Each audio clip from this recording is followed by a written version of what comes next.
মা বলে আল্লাহ সহ্য করতে পারবো না, আমার সন্তানকে আমার সামনে আগুনের মধ্যে জ্বালাবেন না, আমি না সহ্য করতে পারবো না, যত কষ্ট দাও আমাকে দাও, আমার সন্তানকে দিও না। আমার আল্লাহ বলবেন, ও মুহাম্মদ বিন হারুন বলকির মা তোমার সাথে বেয়াদবি করেছিল, এই জন্য তার 26 বছর হজ আমি কবুল করি নাই, তাকে শাস্তি দিচ্ছি, তুমি কি মাফ করে দিবে? মুহাম্মদ বিন হারুনের মা বলবে আল্লাহ আমার সন্তানকে আমি মাফ করে দিলাম, দয়া করে জাহান্নামের আগুন থেকে আমার সন্তানকে রক্ষা করে দাও। আল্লাহু আকবার। মালিক বিন দিনার রহমাতুল্লাহ আলাইহি, হযরতে মালিক বিন দিনার রহমাতুল্লাহ আলাইহি তিনি বর্ণনা করেন, একবার আমি মালিক বিন দিনার একবার মক্কায় তিনি হজ করার জন্য গিয়েছিলেন। হজ করতে গিয়েছেন, তিনি ভাবতে লাগলেন আরাফার ময়দানে অসংখ্য মানুষগুলো জমায়েত অবস্থায় রয়েছেন, তার মনের ভিতরে একটা চিন্তাধারা যে এই বছর কার হজ কবুল হয়েছে এটা যদি আমি জানতে পারতাম, যাদের হজ কবুল হয়েছে তাদেরকে মুবারকবাদ জানাতাম, আর যাদের হজ কবুল হয় না তাদেরকে সমবেদনা জ্ঞাপন করতাম, এটা তার মনে আশা।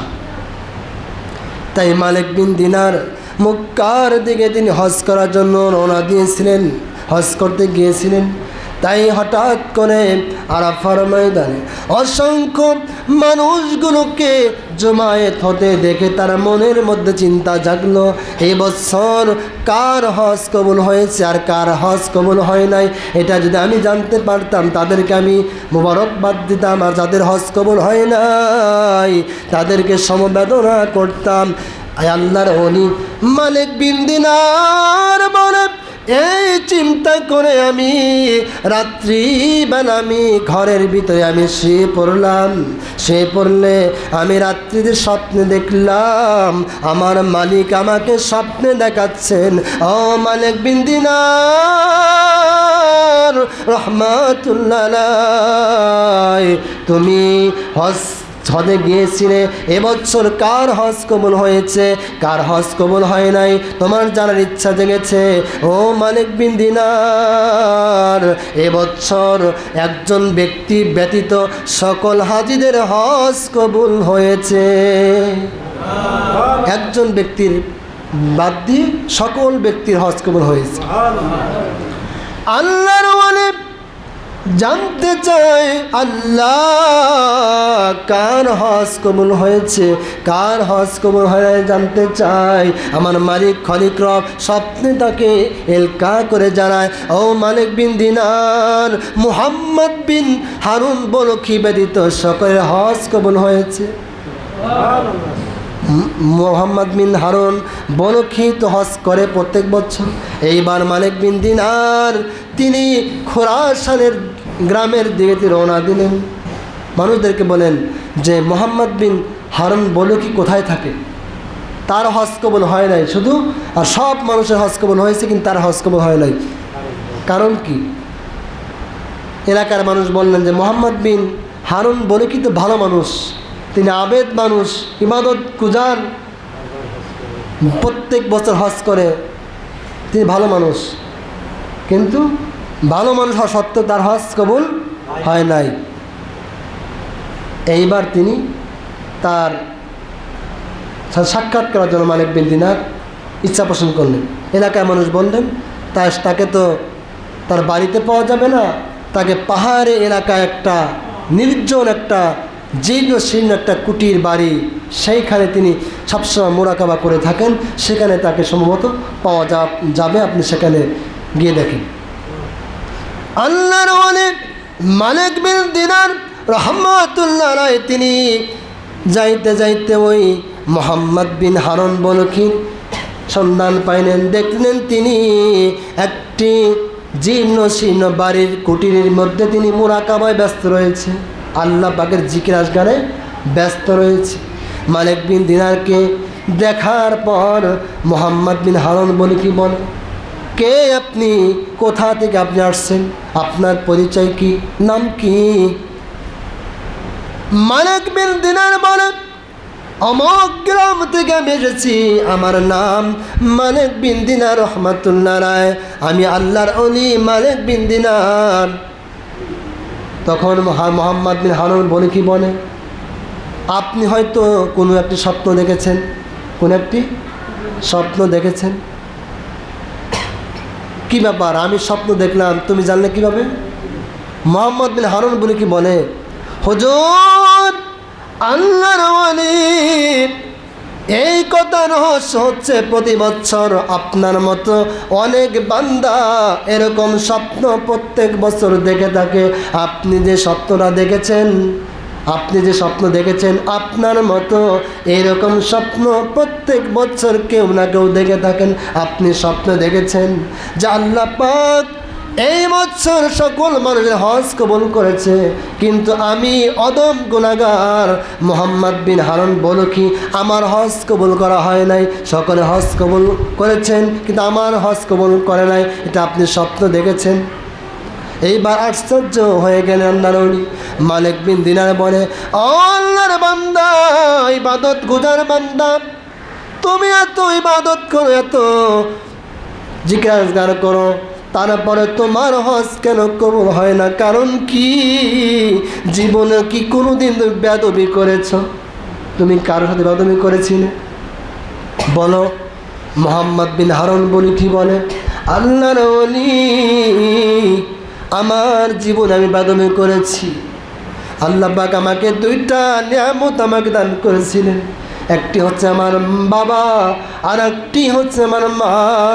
এই দুইটা নিয়ামত আমার আল্লাহ পাক আমাকে দান করেছিলেন। কিন্তু আল্লাহর ওলি, আমার বাবা আগে ইন্তেকাল করে, আমার বাবা আগে মারা যায়, আমার মা শুধু বেঁচে থাকে। আমার মা বেঁচে থাকে, বাঁচা ছিলেন। ওই সময়ে আমি ইবাদত গুজার হওয়ার আগে আমি মদ পান করতাম। কি পান করতাম? মদ পানে অভ্যস্ত ছিলাম। দেখবেন একটা মানুষ যদি মদ পান করে নেশাগ্রস্ত হয়ে যায়, তার মস্তিষ্ক বিকৃত হয়ে যায়, তে কোনটা বউ, কোনটা মা, কোনটা ছেলে সন্তান চিনতে ভুল করে না। যা ইচ্ছা দেখবেন মদ খায়, মাতলামি করে না, যে গাছের সাথে মাথা ডিপ দিয়ে মাথা ফাটায় না। তে এই মোহাম্মদ বিন হারুন বলে কি বলতেছেন, আমি মদ পান করেছিলাম একদিন, রমজান মাসের প্রথম দিন আমি মদ পান করেছিলাম। মদ পান করার কারণে আমার মা আমাকে নিষেধ করলেন। তিনি গার্জিয়ান হিসাবে তিনি আমাকে নিষেধ করেছেন, রাগ করেছেন। ওই সময় আমার মাথাটা নেশাগ্রস্ত ছিল। আমি নেশাগ্রস্ত অবস্থায় আমার মায়ের মাথার চুল ধরে আমি আগুনের ভিতরে, চুলার ভিতরে দিয়েছিলাম। নাউজুবিল্লাহ বলেন।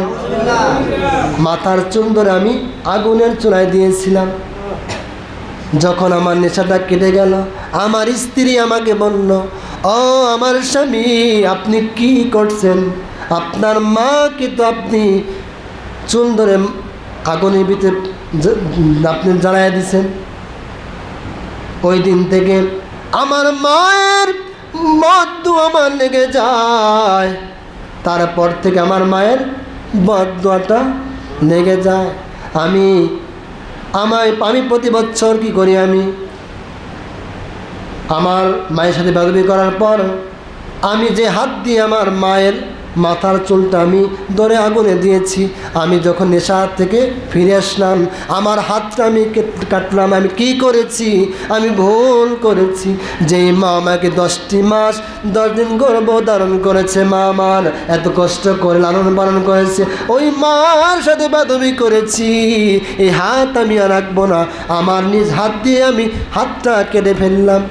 শুধু তাই নয়, আমার পাটা আমি শৃঙ্খলাবদ্ধ করলাম এবং প্রতি বছর আমি হজ ব্রত পালন করি। আমি প্রত্যেক বছর আমি হজে আমি যাই, কিন্তু একটি বছর আমার হজ কবুল হয় না। আল্লাহর ওলি, হজ তো আমি পালন করি, পাশাপাশি প্রতি বছর একজন করে আমি মানুষকে আজাদ করে দেই, একজন করে দাসীকে আজাদ করে দেই। আমি একবার নয়, দুইবার নয়, 26 বছর আমি হজ করেছি। 26 বছর হজ করেছি, 26 জন পুরুষকে আমি আজাদ করে দিয়েছি, 26 জন ব্যক্তিকে আমি দাসীকে আজাদ করে দিয়েছি। তারপরে আল্লাহর ওলি আমার হজ কবুল হয় না। আপনি স্বপ্নে যারা দেখেছেন, এরকম স্বপ্ন প্রত্যেক বছর কেউ না কেউ দেখে, কিন্তু আমার হজ কবুল হয় না, কারণ আমি আমার মায়ের সাথে বেদবি করেছি। যখন এই কথা বললেন, আল্লাহর ওলি মালিক বিন দিনার বললেন, ও মুহাম্মদ বিন হারুন বলখি, তুমি বড়ই অপরাধ করেছ। তোমার অপরাধের কারণে পৃথিবীকে এবং পৃথিবীর বাসীকে তুমি আগুনে দিকে তুমি ঠেলে দিয়েছ। এই কথা যখন বললেন, ওই দিন রাত্রে বেলা মালিক বিন দিনার রহমাতুল্লাহ বলেন, আমি এই কথা তাকে বলতেছিলাম, তুমি এত অপরাধ করেছ, মারাত্মক ভুল করেছ। এই কথা যখন বলেছি, ওই দিন রাত্রেবেলা আমি স্বপ্নে দেখলাম আখিরি নবীকে, আমি স্বপ্ন দেখলাম। আল্লাহু আকবার। আল্লাহর বন্ধু বলেন, মালিক বিন দিনার রহমাতুল্লাহ আলাইহি, তুমি মুহাম্মদ বিন হারুন বলকিকে তুমি তাকে আল্লাহ রহমত থেকে নিরাশ করছো কেন? যত গুনাহ করুক না কেন, আল্লাহ পাক ওকেও মাফ করবেন। ও যত অনুশোচনা করছেন, বারবার আল্লাহকে বলেন, রব্বুল আমিন, আল্লাহ আমার দুশ্চিন্তা লাঘবকারী, আমার পেরেশান লাঘবকারী, দয়া করে আমার জীবনের গুনাহগুলো আপনি মাফ করে দেন। আমি ভুল করেছি, আমার মাকে আমার প্রতি সন্তুষ্ট করে দেন। আমার মা যদি আমার প্রতি সন্তুষ্ট না হন, আমাকে জাহান্নামের আগুনে যেতে হবে।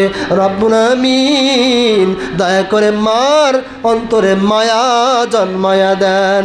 এরকম প্রতিনিয়ত দোয়া করে হঠাৎ করে দোয়া কবুল হয়ে যায়। আমার আল্লাহ পাক মালিক বিন দিনারকে বলে, মালিক বিন দিনার,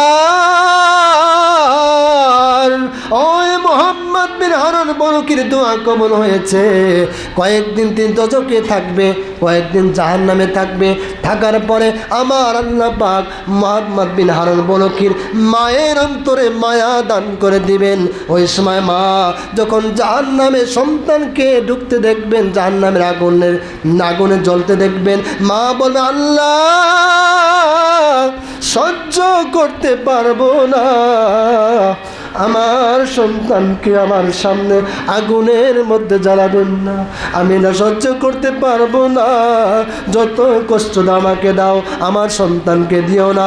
আমার আল্লাহ বলবেন, ও মুহাম্মদ বিন হারুন বলকির মা তোমার সাথে বেয়াদবি করেছিল, এই জন্য তার 26 বছর হজ আমি কবুল করি নাই, তাকে শাস্তি দিচ্ছি, তুমি কি মাফ করে দিবে? মুহাম্মদ বিন হারুনের মা বলবে, আল্লাহ আমার সন্তানকে আমি মাফ করে দিলাম, দয়া করে জাহান্নামের আগুন থেকে আমার সন্তানকে রক্ষা করে দাও। আল্লাহু আকবার। আমার আল্লাহ পাক এবার কি করে মুহাম্মদ বিন হারুন বলকির মার দোয়াকে কবুল করে নিয়ে আমার আল্লাহ পাক তাকে জান্নাত দান করে দিবেন। জোরে বলুন সুবহানাল্লাহ। দরুদ শরীফ, আল্লাহুম্মা সাল্লি